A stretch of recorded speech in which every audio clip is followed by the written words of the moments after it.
Hey guys, how's it going?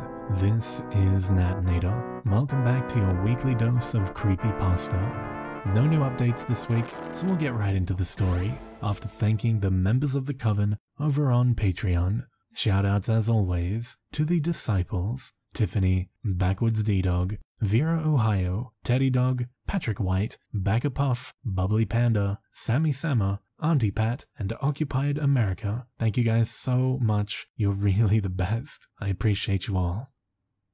Now, as always, turn out the light, get comfortable, and let the story begin.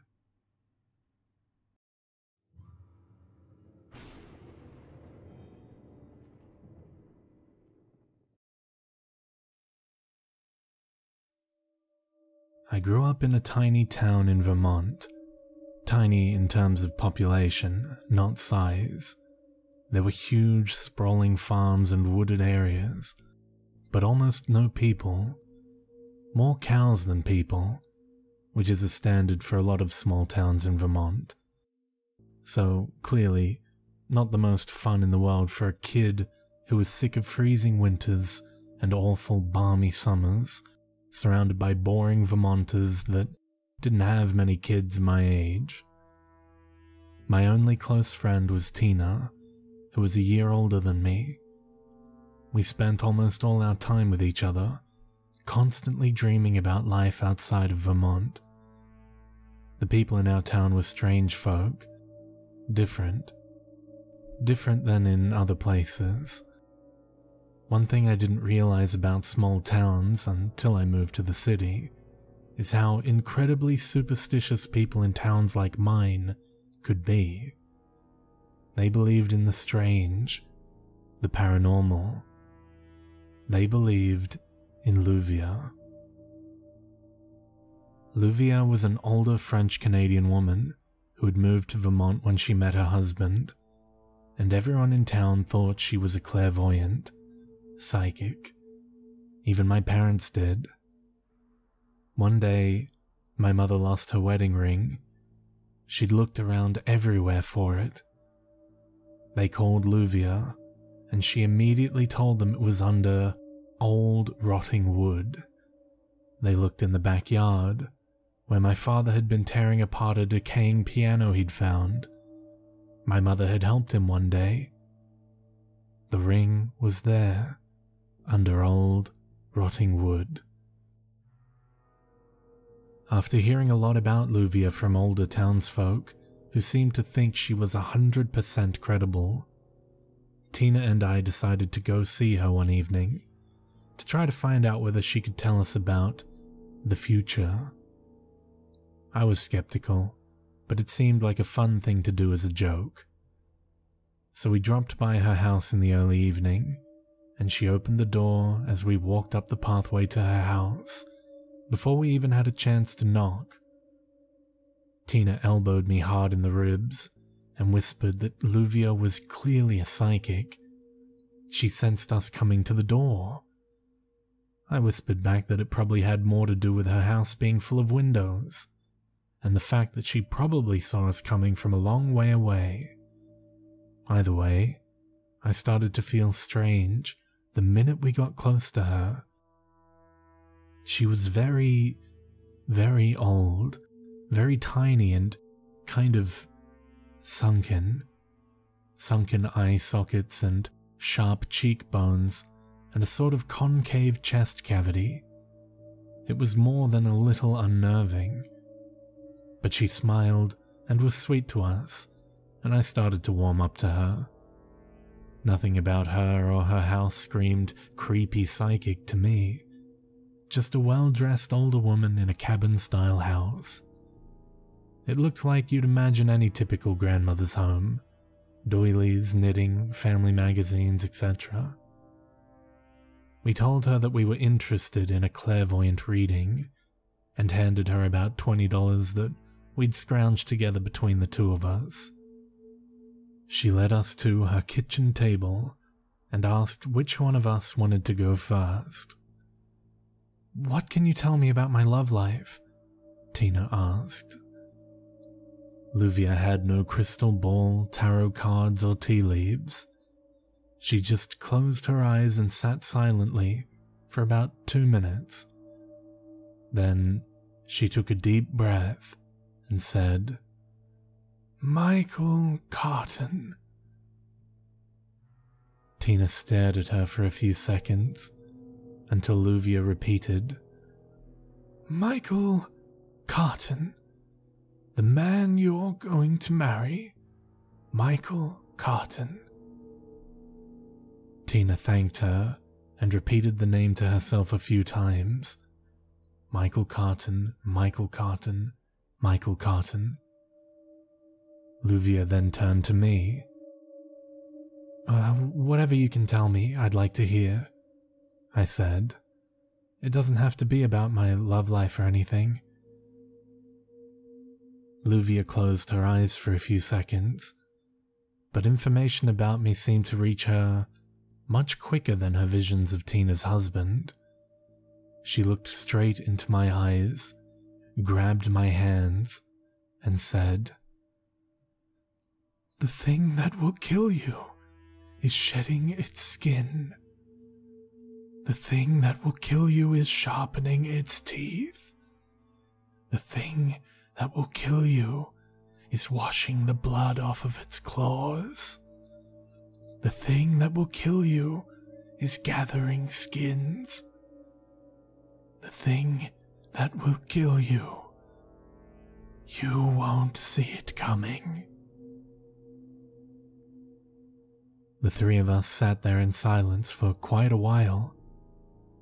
I felt sick, shaken up. Luvia looked as if she wished she didn't have to tell me that. Is there anything I can do to stop it?"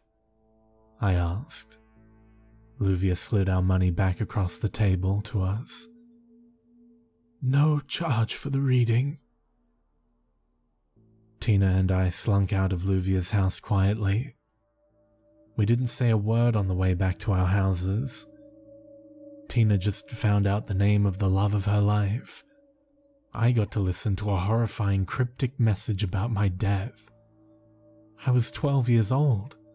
I was fucking terrified. When Tina left me at my doorstep, she tried to make light of the readings. "How does she know who I'm gonna marry?" she asked. "And it's not like some monster's going to get you. Some skin-shedding, bloody, sharp... It's not like some monster's gonna get you. It's not like... Some monster isn't going to get you." For years I looked for it. The thing that will kill me. I could almost feel it. Sensed it just behind each car, swaying behind the trees at night, underneath the fresh snow, waiting outside my window. With every step I hesitated. Every time I tried to sleep, I could almost see it. What had she said about its teeth? I looked out for sloughed skin, for blood, for skin, for hides. But I never found it. When I was 18, I left for college in California to get far away from the snow and the cold and the thing that will kill me. I stopped sensing it everywhere. My heart stopped pounding whenever I walked alone late at night. Maybe whatever it was, it stayed in Vermont. Maybe it wasn't a thing at all. People in California laughed when I told them the story, and it stopped seeming real. Just the ramblings of a tiny, ancient French-Canadian woman. It wasn't real. When I was 27, a wedding invitation came in the mail. Tina was getting married. This was the first I'd ever heard of it. I was still in California and barely kept in contact with anyone from back east. Seemed like a past life. You are cordially invited to the wedding of Michael Cotton and Tina. Wait. No. She'd clearly, she had the name in her mind. Michael Carton. And she sought him out. It had nothing to do with Luvia. Her predictions weren't real. They couldn't be. Clairvoyants don't exist. It's ridiculous to think that kind of thing happens in the real world. I went to the wedding. Tina, Michael, and I laughed about the whole thing. The psychic knew. She predicted it. Of course she didn't. Tina and Michael decided it was nothing more than a funny story to tell their future children. Just tell us if you run into some beast with razor-sharp teeth that's gathering skins, okay? Then we'll think it's more than just a funny coincidence. I left the wedding as sure as I ever was that the thing that'll kill me wasn't real, didn't exist. I'd look behind the trees, behind the cars. Nothing was waiting for me. Nothing was ready to skin me. I didn't know why I'd been scared so long. The best thing about Tina's wedding was that we got back in touch for the first time in a very long time. We were very different people than we'd been as children, but we still shared more of a bond than we realized. She was happy living in Vermont with Michael. She told me everything that was going on in our town. The population slowly increasing, the new schools they were building, the babies that were born, Luvia dying. As the years went on, her calls and emails got less and less frequent. She always seemed to be busy. Soon they tapered off completely. I missed her, of course, but I had my own life, and I could check in on my childhood home whenever I wanted. One winter, I came into town to visit my parents for the holidays, and decided I'd swing by Tina's house. I'd normally never just drop by, but she was pretty bad about answering her phone, and I really wanted to see her. I pulled up to her and Michael's house.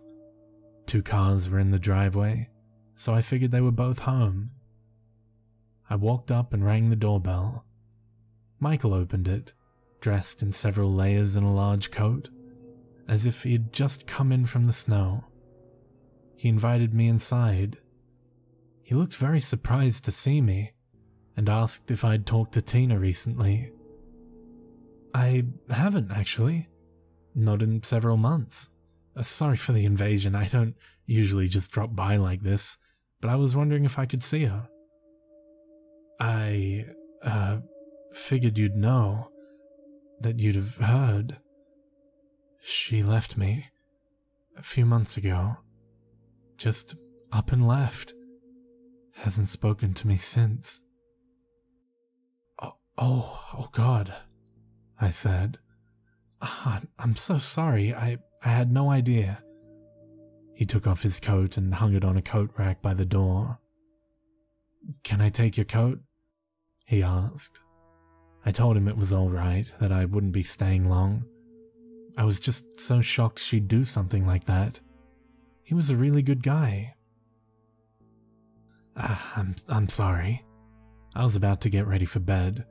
I've got an early work day tomorrow. Do you mind? He kicked off his shoes, pulled his sweater off, and headed toward his bathroom. I settled in, looked around their home. Of course I don't mind. Do you know where she went? I don't, he yelled from the bathroom, mouth full of toothpaste. She didn't call until after she was gone. That's awful, I'm sorry.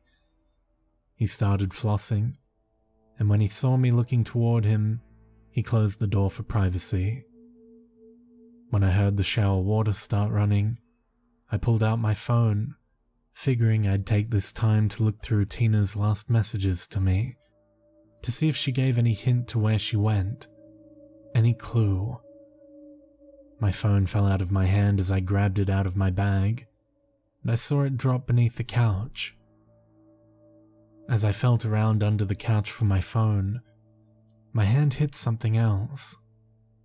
A massive clump of long hair. I pulled it out from beneath the couch, It seemed so strange. Such a large mass of hair. Brown hair. Tina's shade. Hair with a piece of scalp still attached. The thing that will kill you is gathering skins. I turned toward the bathroom door. Michael was still showering.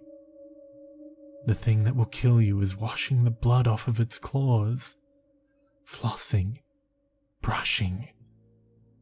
The thing that will kill you is sharpening its teeth. Sloughing off his outer clothes, his shoes. The thing that will kill you is shedding its skin. Oh God, the thing that will kill me. I heard the water in the shower stop. Movements from inside the bathroom. I ran, out the door, slammed the door, sprinted to my car, shaking, watching the door. My hands fumbled with the keys, shaking, shaking. The door to the house opened. My car started. I drove. I didn't look back. I drove all through the night, through most of the next day, only stopping when I absolutely had to. I had no idea if he was following me. I had no idea what I'd just seen. My heart didn't start beating normally again until I was 2 states away. I went home. This was months ago. I called the police. They investigated. Nothing turned up. They're sure she just left him, moved away. Maybe she did. Maybe she's far away, safe. Maybe nothing's coming for me. Maybe Michael's just a poor guy whose wife left him. Maybe it's nothing behind the trees, in the snow drifts, underneath the cars, outside my door at night, and the windows. Maybe it's nothing. Probably it's nothing. Luvia's been wrong before, hasn't she? The thing that will kill you. You won't see it coming.